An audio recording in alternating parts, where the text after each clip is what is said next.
All right. Every single problem on this entire test can be solved with one equation. You need to memorize one thing, and that is a squared plus b squared is equal to c squared. And you might be thinking, well, that's not true because these problems over here are really hard. Those can be solved with a squared plus b squared equals c squared, but I did show you the shortcut for 30, 60, 90 triangles and 45, 45, 90 triangles. You can use a shortcut, but again, everything boils down to using this one equation, Pythagorean theorem. Make sure your practice test is out, Eric. All right, here I go. Remember that the opposite of the 90-degree angle is always your hypotenuse. The opposite of the 90-degree angle is always the number that goes on the other side of our equal to sign, which means when I'm filling in our Pythagorean theorem, I have 8 squared plus 6 squared is equal to x squared. And then from here, you simplify, 8 squared is 64, plus 6 squared is 36. That's still equal to, I was about to write c squared, but it's equal to x squared. 100 is equal to x squared, and then I square root both the left and the right, and I get x is equal to 10. That is the work that I'm expecting from you guys on the test tomorrow. You can skip a few steps, but if you skip all the way to 10, on number 1, it might be okay because this is a special right triangle you're supposed to memorize, but on number 2 and 3, you definitely have to show a bit of work. So again, number 1 on the test will be out of 4 points because you need to show work. Other questions on number 1? I'm on to number 2. Again, everything boils down into a squared plus b squared is equal to c squared, and I'm plugging in. I have an x squared plus 12 squared is equal to a 16 squared. X squared is still x squared, 12 squared is now 144, and 16 squared is now 256. If you don't know your perfect squares, again, I have my perfect squares up on the wall. From here, I'm going to get x by itself by subtracting 144 on both sides. When I do that, I'm left with x squared on the left-hand side. On the right-hand side, I have, what is this going to be? I have a 2 here, a 1 there, and a 1 there, 112. And then from there, I'm going to square root both the left and the right side, leaving me with x is equal to the square root of 112, which can maybe be simplified. If you've already done this problem, you'll realize it can be simplified. 112 is the same thing as, if you're really clever, it's the square root of 16 times the square root of 7.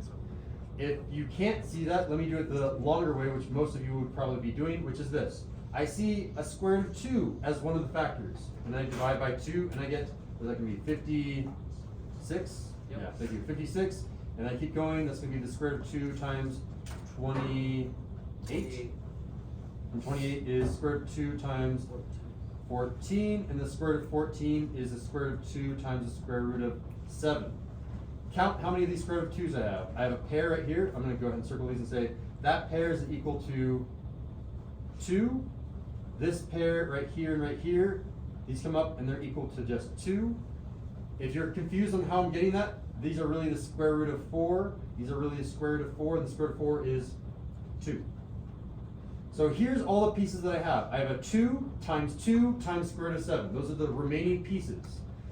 So I can write that out to make sure that we're all on the same page. This is 2 times the square root of 7, and from there that's 4 square root of 7. Notice that my work is all over the place, which is why it's super important to box your answers so I can find where your final result is. If there's a question on number 2, someone's going to raise their hand and ask that question. I have a question, Mr. Snell. What if I can't reduce the square root? What if I just get the square root of 112 right there? And my answer to that is I will give you 3 out of 4 points. I will give you a 75% a pass, a C on that question.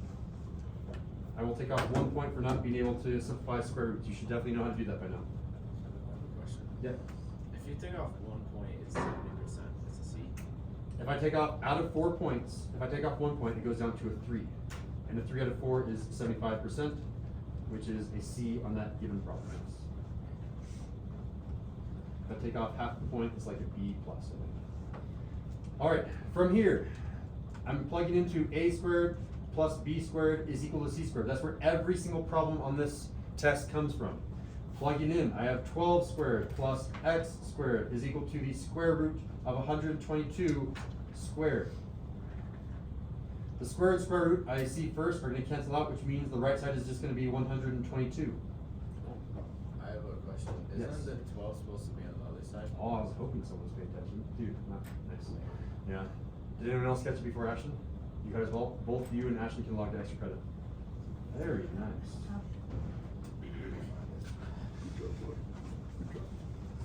Yep, so you're supposed to be over here, you're supposed to be over here. Oh, that was a plus sign. Actually, I'll grab you.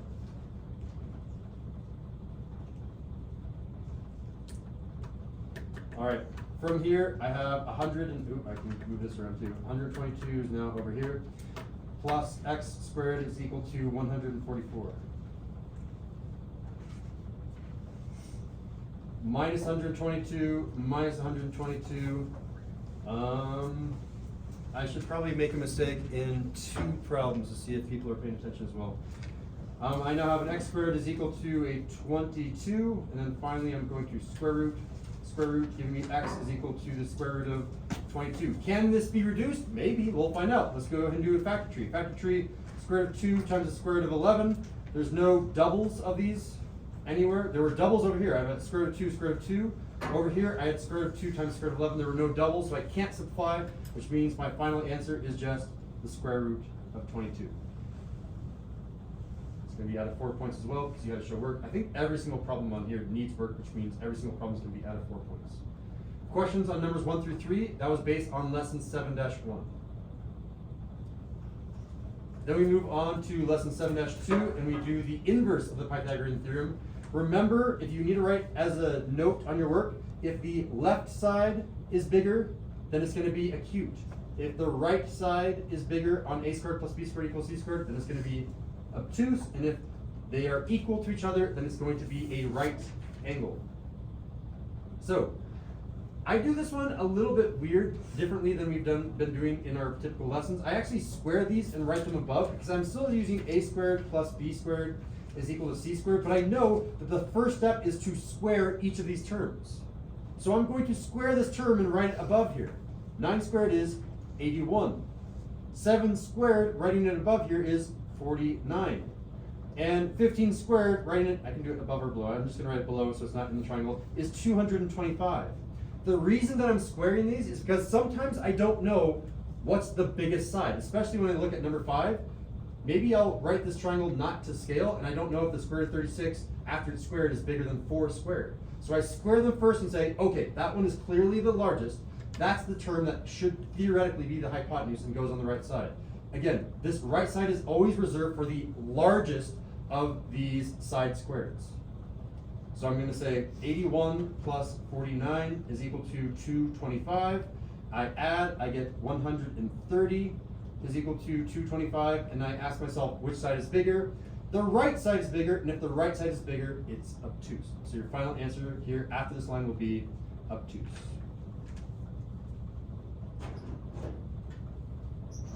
All right, same type of problem for number 5. Again, I'm going to square each of the terms and write them above. 5 squared is 25, 4 squared is 16, and the square root of 36 squared is just 36 with no square root. The biggest term goes on the right, and the other 2 terms go on the left, 25 plus 16, and I get, is that going to be 41 is equal to 36. Notice that the left side in this case is bigger. When the left side is bigger, it's acute, so the answer here is acute. And I box my work. Questions on 4 or 5? Again, 4, 5, and 6 are all from lesson, whatever our unit is, 7-2. There are no questions. I think there's going to be a lot of questions towards the end, so that's why I'm kind of speeding through these. Number 6, again, I'm squaring each of these and writing them next to each other. So 12 squared is 144. 209 squared, or the square root of 209 squared is just 209 with no square root. And same thing up here, it's going to be 65 with no square root. Which of those is largest after you square them? 209 is largest, which means it goes on the right. The other 2 go on the left. I have 144 plus 65. If I add those, I get 209. The right side is still 209. And look, these sides are the same. When they're the same, the answer here is a right angle. Right angle, and you say right and box it. Just as a reminder, for every single question, numbers 4, 5, and 6, you have to answer either acute, obtuse, or right. You have to answer one of these 3 words. Okay. I'm on to number 7 because I see no hands being raised, there are no questions, or no one asking me to slow down. Number 7, I'm trying to find the area of each of these triangles. All of these instructions over here I kind of ignore. I'm just always rounding to 1 decimal place.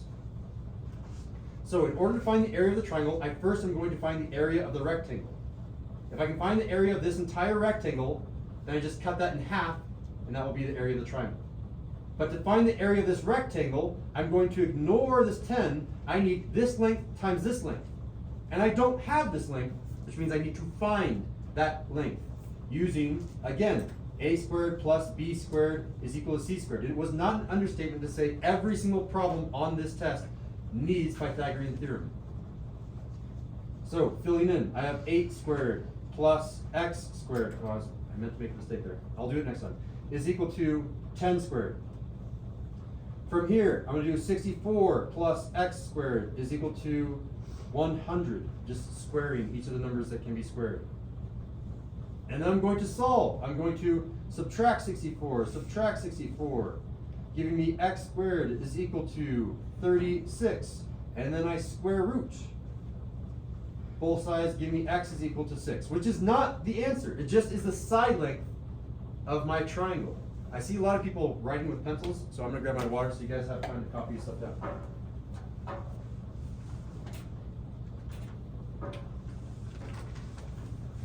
If I was sponsored, I would want to be sponsored by these guys. It's a wallet. It's the best. Really? It's pretty nice. Have I given you guys my unskippable ad in this class yet? Yeah, you did. Yes. All right, just remember, I'm after a rectangle here. This rectangle, if I'm kind of shading in that rectangle, it is an 8 by 6 rectangle. I purposely scribbled out the center so that you don't accidentally use this 10. 6 times 8, I circled them backwards, but 8 times 6 is 48, which means the area here is 48 for the rectangle, and if I cut that in half, it's a triangle. So I do 48 divided by 2, and I get my final answer of 24 for the area of the triangle. Wait, where did we get 48 again? Great question. Someone else answer. Where did 48 come from? Let's see who else is paying attention. Go for it, Riley. 8 times 6. Good. It was the side length of the triangle times the side length of the triangle. It's always leg times leg usually. I said always and then usually, so that's not always the case. I see pencils have stopped. I'm moving on to number 8 unless someone raises their hand and throw on the brakes. Here we go. Number 8. Again, the way that I'm thinking about this problem is I'm seeing a rectangle like this. If I find the area of the rectangle, I'm scribbling out the 4 and the 5 because all of this area here needs this whole length times that whole length. I have that whole length right here. I'm going to recopy it down. That length is 4. When I'm scribbling this out though, I'm missing this piece right here to find the area. So all I'm after is this length, which I'm going to call x. If I find that x, that will help me to find the area. It isn't the answer, but it is a missing piece to find the answer. And I'm noticing that x is attached to this triangle on the right. I'm going to redraw that triangle to make sure that people can see what I'm working with.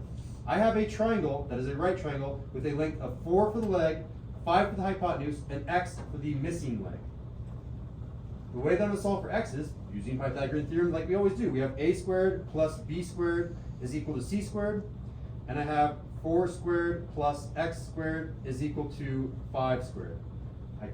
I will make a mistake on purpose sometime. I'll do it in number 9. I keep forgetting.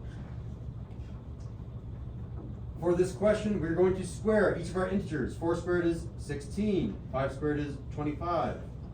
We still have our x squared. And then we subtract 16 on both sides,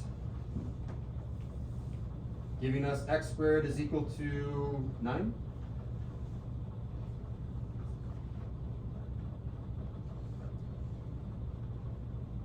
And then I square root, and I square root, and I get x is equal to 3, meaning that I can come back up to my diagram, and I'm going to swap out our x up here for this 3.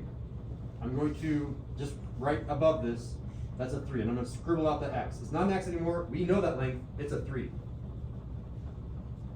So again, remember what we were after. Maybe I'm gonna write the 3 down here, because I'm gonna scribble out all the inside.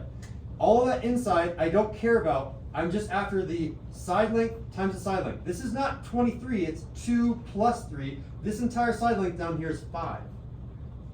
5 times 4 gives us an area for the entire rectangle of 20, but we don't want the entire rectangle, we want the triangle. So I take 20 and I divide it in half. Divide by 2 and I get my area of 10. We have 5 times 4. Yeah, so this was 5 times 4 to get 20. And 5, where'd that come from? It was 2 plus 3 for that side length. I see people are writing, which means it's time for me to drink water.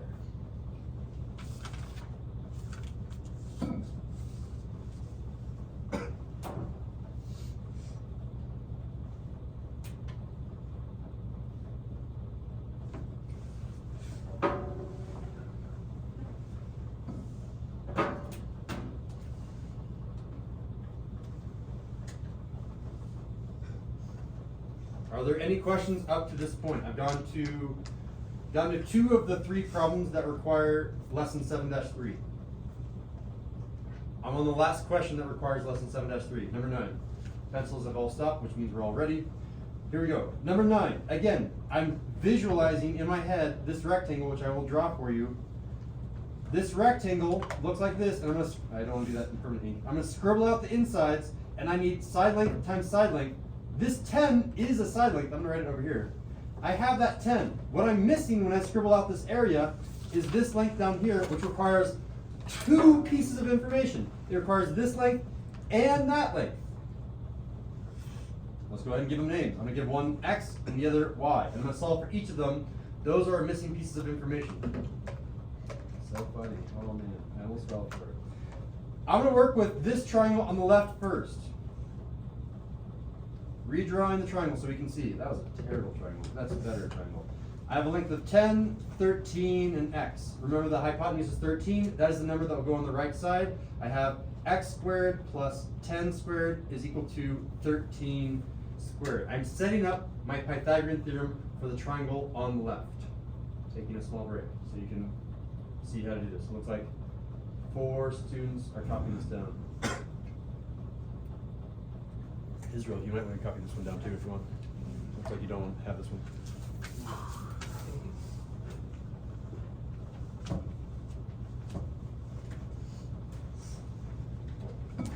You guys can see where I'm going with this. Every time that I have an integer squared, I actually square it. I know what 10 squared is. It's 100. I know what 13 squared is. It's the meme-tastic 169. I still have an x squared. Then we solve. We subtract 100.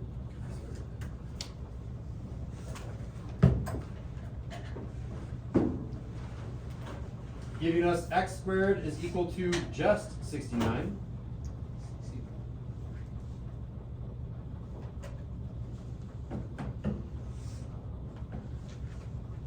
And from there I square root to get rid of the square.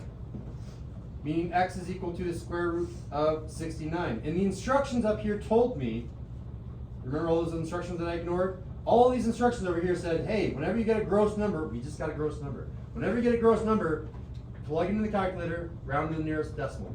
So this is where I come back to my calculator.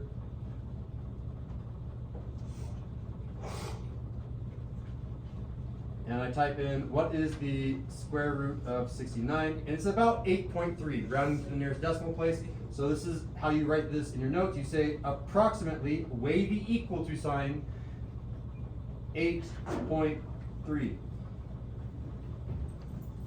And I write that above my x, or next to my x. Remember that I am after this piece right here, and we know that piece is about 8.3, so I'm going to write down, this is going to be 8.3 for this piece. I'm going to write it in my diagram so I don't forget it.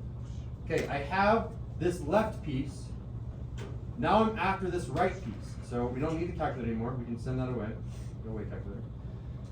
Now I'm going to work on that right piece. So I'm running out of room, so I'm going to draw this triangle down here on the right. I'm going to say I have a triangle. I'm going to try it do a little bit bigger. I have a triangle with a hypotenuse of 11 a leg of 10 and another leg that we don't know, which we've named y. Does it need to be named y? No, we could have named it A, B, C, D. I don't care, but just as long as you've given it a letter, showing me that you're trying to solve for that. You set up your Pythagorean theorem, you have 10 squared plus your letter squared, in our case y squared, and that's going to be equal to the hypotenuse squared, which is 11 squared. See, people are still writing. I'll take a little breath.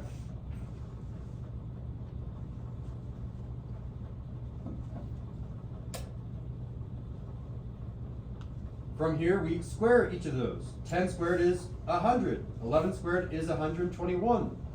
And I copy down everything else. We have an equal to sign, we have a plus y squared. We solve by moving that 100 to the other side by subtracting 100 on each side, minus 100 on each side.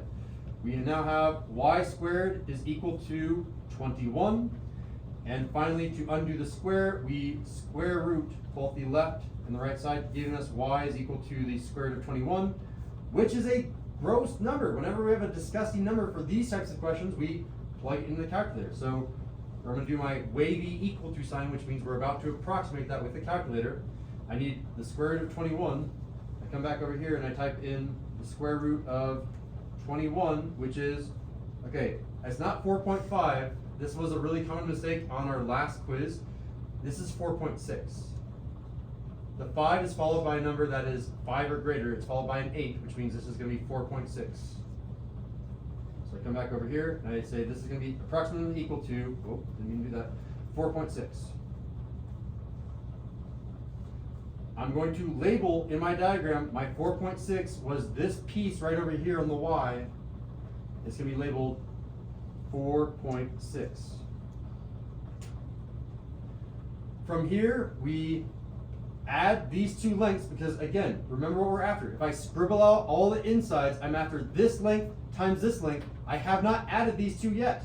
So I'm going to do 8.3 plus 4.6 and I get 12.9. This entire length is 12.9, which means, here, let me move these guys over. This entire length here is 12.9. We got that by adding the red 8.3 with the green 4.6. We're ready to find the area of the rectangle now. I have side length times side length to get the area of the rectangle, but we don't want the rectangle, we want the triangle, so we'll divide that by 2. Divide it in half. So on my calculator, I'm going to do 12.9 times 10. I'm a computer, so 129. Just move the decimal place. That was a joke. You all got it. All right. And after I move the decimal place, I have 129, which I will then divide by 2 because I'm only after half of our area, because I'm only after the inside of this triangle. So our answer is going to be whatever 129 divided by 2 is, which I'm running out of room. I'm going to write it up here. 129 divided by 2 in this case is, well, 130 divided by 2 would be 65, right? So this is going to be 64.5. And that should be the right answer, 64.5.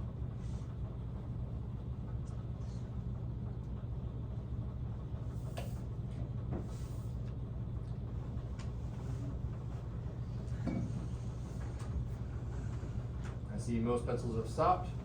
I'm letting you have time to take a small little break here, have time to think, to ask questions.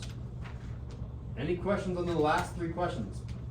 Numbers 7, 8, and 9 were based on lesson 7-3. Any questions on lesson 7-3's material?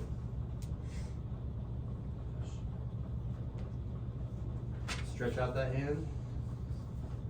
Ready to go? Here we go. Last 6 questions. The first 3, number 10, 11, and 12, are based on 7-4. The last 3, 13, 14, 15, are based on 7-5. These all have shortcuts, but if you don't know the shortcut, plug it into the Pythagorean theorem. It is still based on that, but I'm going to be doing the shortcutting method. On number 10, I have a 45, 45, 90 triangle. Even though the other angle isn't listed, I can figure it out because there's 180 degrees in a triangle for the sum of the angles. In a 45, 45, 90 triangle, the 2 legs are always congruent. They're always the same length. So if this is 2 root 2, n is also 2 root 2. You don't need a show word for that. You can just say 2 root 2 and you're done with that step. Got a free 2 points there. To get your remaining 2 points for this 4-point question, you need to find m, and you have to show work. To get from my leg to the hypotenuse, I'm getting bigger. I had a short leg, and now I have a longer hypotenuse. If you're getting bigger with all of this unit, you always multiply. If I'm getting shorter, I always divide. I'm getting bigger because I'm multiplying in this case. I'm gonna write that in ink. I'm multiplying by some number. The only number that you need to remember for 45, 45, 90 is just the square root of 2. The 30, 60, 90 has 3 numbers that you need to memorize. No, I guess it has 2 numbers that you have to memorize. There's a total of 3, my bad. You have to remember the square root of 3 and normal 2, not a square root of 3. So, this is the work that you'll be showing. You'll be showing, okay, I have 2 root 2, that's what I started with, and I'm going to multiply that by that square root of 2. Again, whenever you multiply with square roots, the square roots belong together, and this is going to turn into 2 square root of 4. Again, square root of 4 came from root 2 times root 2 under that square root. And the square root of 4 is simplifiable. Square root of 4 is just 2. This turns into, oh, I want to do this in pen. This turns into, please work, 2 times 2, and 2 times 2 is 4, so that means m is equal to 4. Make sure that is set equal to m so I know what that is talking about, not n. So n is equal to 2 root 2, m is equal to 4. Make sure those are boxed if you have work everywhere, and you get your 4 points. Questions on number 10? I don't see any pencils writing, so I'm moving on to number 11. In number 11, we have a 30, 60, 90 triangle because we have a 60-degree angle here. That has a special set of rules. From this short side, which is luckily enough given to us, from the short side, I can move to the long leg. And from the short leg, I can also move to the hypotenuse. You're not allowed, you can do a sad face over here, whatever it takes to remind yourself, you cannot move over this sharp corner. To get from our short leg to our long leg, we're getting bigger. Therefore, we are multiplying. And by what number? By the square root of 3.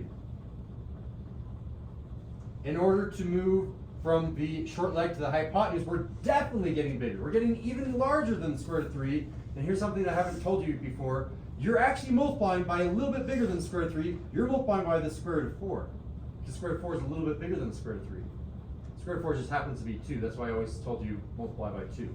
But if you're always confused on which one is bigger between square root of 4 and square root of 3, now you know. Really, I'm going to turn that into the square root of, or instead of the square root of 4, I'm multiplying by 2.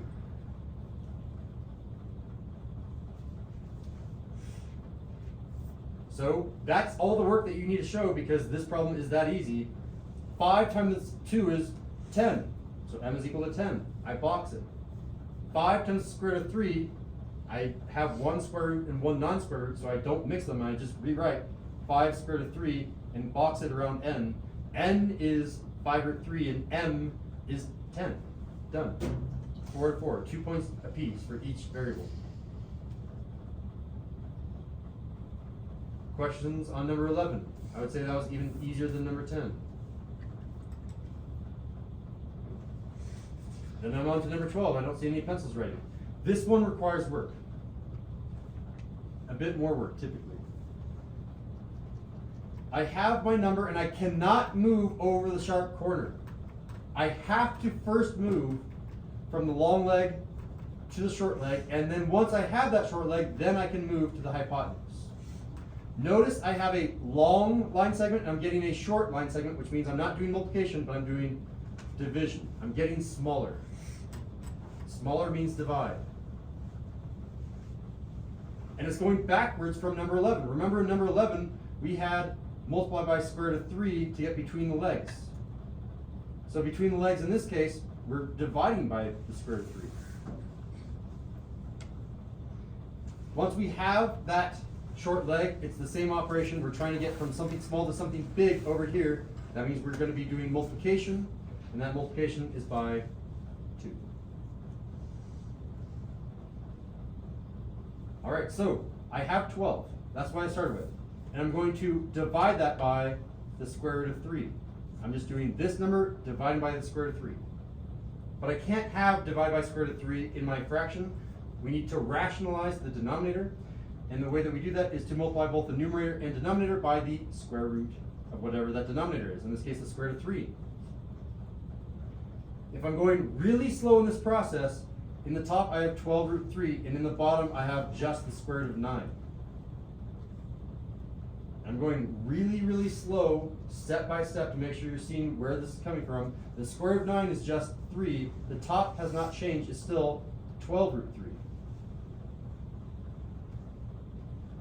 And I realize I'm going a little bit fast, so I'm going to take a sip of water, breathe a little bit while I wait for pencils to stop moving.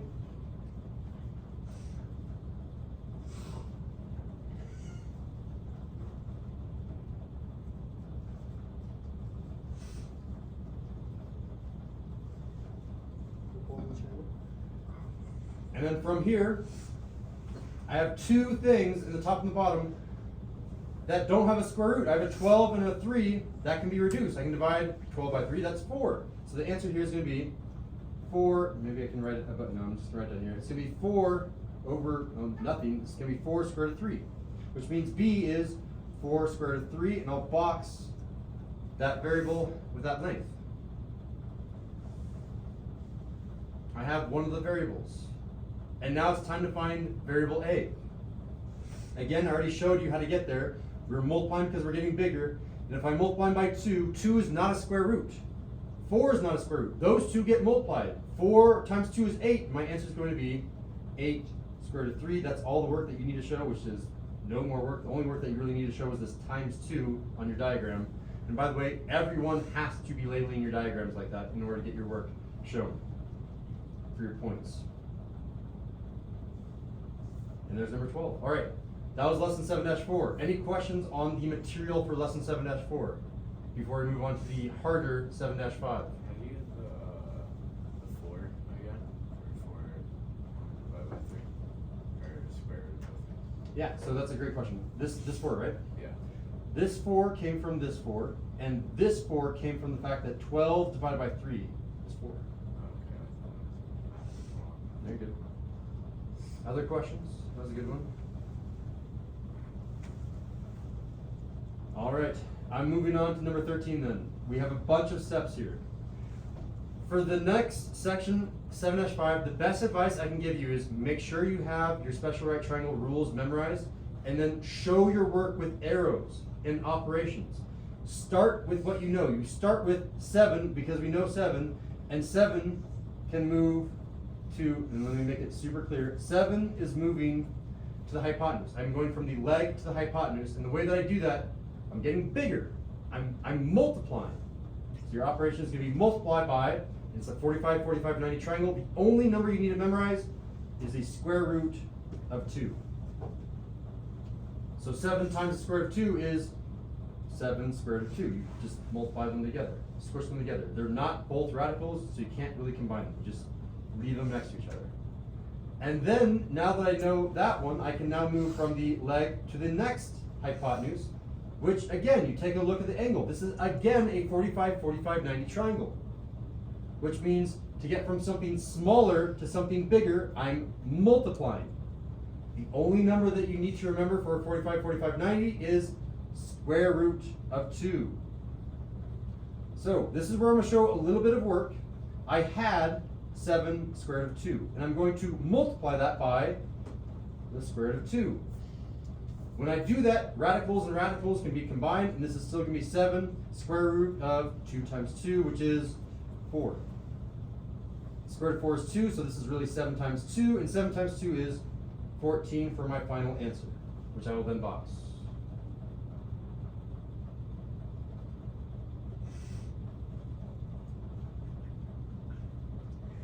Giving you guys time to write this down, to understand it, to ask questions.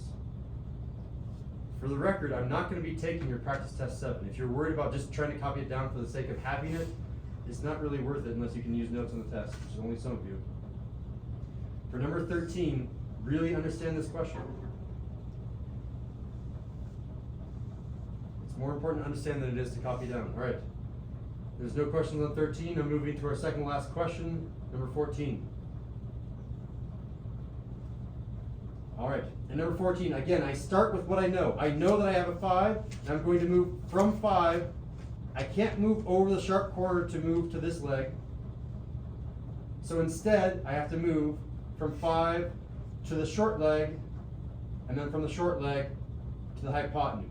And then from the hypotenuse of the 30, 60, 90, which is also the hypotenuse of the 45, 45, 90, I move to the leg of the 45, 45, 90. So there's 3 different operations that I have to do. Start with your arrows first. If you try to do an arrow that went from the 5 over here, I've just been telling you guys you can't do it because it's the same thing as moving twice this direction. Don't move over the sharp corner for the 30, 60, 90. All right. We're going from something long to something short, which means we're doing division. We're getting smaller. So we're dividing by, in this case, leg to leg is square root of 3.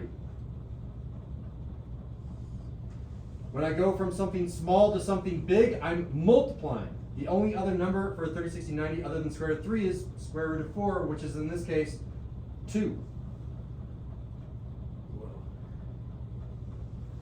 And to go from this hypotenuse of whatever it is, we haven't calculated yet, from something big to something small, we're dividing. And the only number you need to know for 45, 45, 90 is the square root of 2. So we have our operations labeled. Now we need to actually do the math. So again, I'm starting with 5. I divide that by the square root of 3. But I can't do that. I have to rationalize the denominator. So again, to rationalize the denominator, we multiply by whatever the denominator is. In this case, the square root of 3. And the square root of 3 in both the numerator and denominator. And I'm going to go through this a little bit faster. This is going to be 5 root 3 over 3. I skipped a step because I know square root of 3 times square root of 3 is square root of 9, and the square root of 9 is 3. Which means, over on my diagram, I label this length as the correct length, 5 root 3 over 3. We now have this length, it's labeled here. Then I'm going to multiply that by 2. And that's easy enough to do. I multiply it, and I'll show it just in case people are confused. 5 root 3 over 3. If I multiply that by 2, that's the same thing as multiplying by 2 over 1. Again, this is not a radical, this is not a radical. 2 times 5 is just 10, meaning that this length right here is going to be, 10 square root of 3 over 3. I'll write it here as well. 10 root 3 over 3. And our last step is to go from here to here, to divide by the square root of 2. So what I have is I have 10 square root of 3 over 3. I'm going to divide by the square root of 2. I need to pause here because this is one of the more important parts of number 14. I'm going to wait for all pencils to stop moving, meaning that you've been caught up. Drink some water. Take a breath. There we go. When I divide by the square root of 2, that is the equivalent of saying, put a square root of 2 in the denominator. That's dividing by the square root of 2. And that is the answer, but I need to rationalize the denominator. I need to get rid of this pesky square root of 2. The way that we do that is we multiply both the numerator and denominator by whatever that square root is. The square root of 2 over the square root of 2. That's going to give us 10 square root of 6 in the numerator. I'm running out of room, so I'm going to move these guys down a little bit. In the denominator, I'm going to have 3 square root of 4, which is really 3 times 2, which is really 6 in the denominator. The numerator hasn't changed. It's still 10 root 6. Again, pausing to make sure that you can understand what's going on. Pausing to make sure that you can ask questions. To write it down if you really feel like you need to write all this down.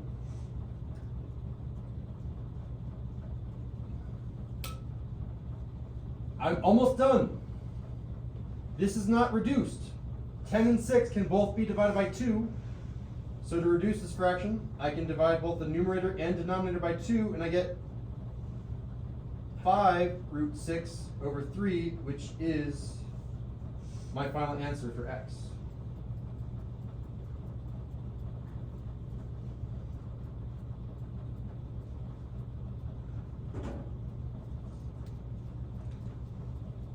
I'm moving on to the last question on the practice test.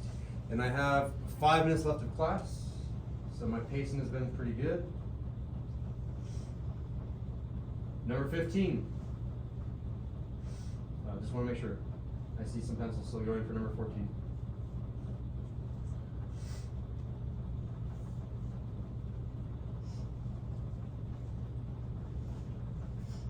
Number 15, here we go. We start with what we know. We know we have a 6, and I can't move over the sharp corner, which means I have to move over here. So that's my first operation, to go from 6 to this leg over here. I'm going from the hypotenuse to the leg. And then from there, it would be really nice to be able to go over the sharp corner to x, but I can't go over the sharp corner. So instead, I need to move all the way around like this.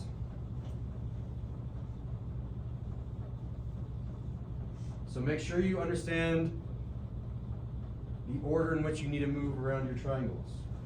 Then label them. What's happening? I went from something long to something short, so I must be doing division in my first step. I must be dividing by something.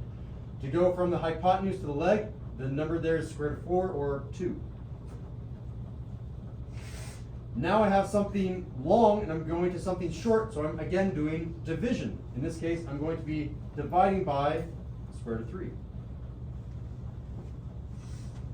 And finally, I'm going from something short to something long, so in this case I'm doing multiplication. And that multiplication is by 2, because again I'm going over that 60-degree angle. The 60-degree angle is always 2. The 60-degree angle is always 2. I have my operation set up, I just need to do it. So we start with 6. First, I'm going to divide by 2. Okay, that was easy. It's 3. So I'm going to label this length right here 3. My next operation is to divide by the square root of 3. So if I have 3 and I divide by the square root of 3, I have this pesky square root of 3 in the denominator, and I need to rationalize my denominator. Again, multiply by root 3 over root 3. Going even faster now, this is going to be 3 root 3 over 3, which is now just square root of 3. Again, if you're curious on how I got from here to here, the square root of 3 times the square root of 3 is the square root of 9, and the square root of 9 is 3. To go from here to here, the 3 and 3 cross cancel, which I can leave in my work. Those cancel out, leaving me with just the square root of 3. Which means I can label the square root of 3 in my diagram. I'll pause because I see a lot of people writing.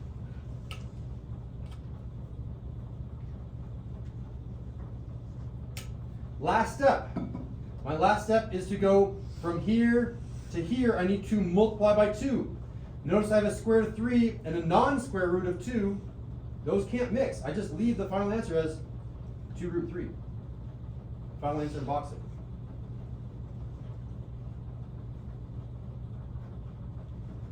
I've said it before and I'll say it again. On these last problems, if you're planning on using shortcuts instead of using Pythagorean theorem, which I assume everyone will be doing, the way that you'll show your work in order to get full points is you need to write down these arrows with their operations for what the shortcuts are, otherwise I'm not giving full points. Alright, that concludes our practice test. Are there any questions on any of these problems on practice test 7?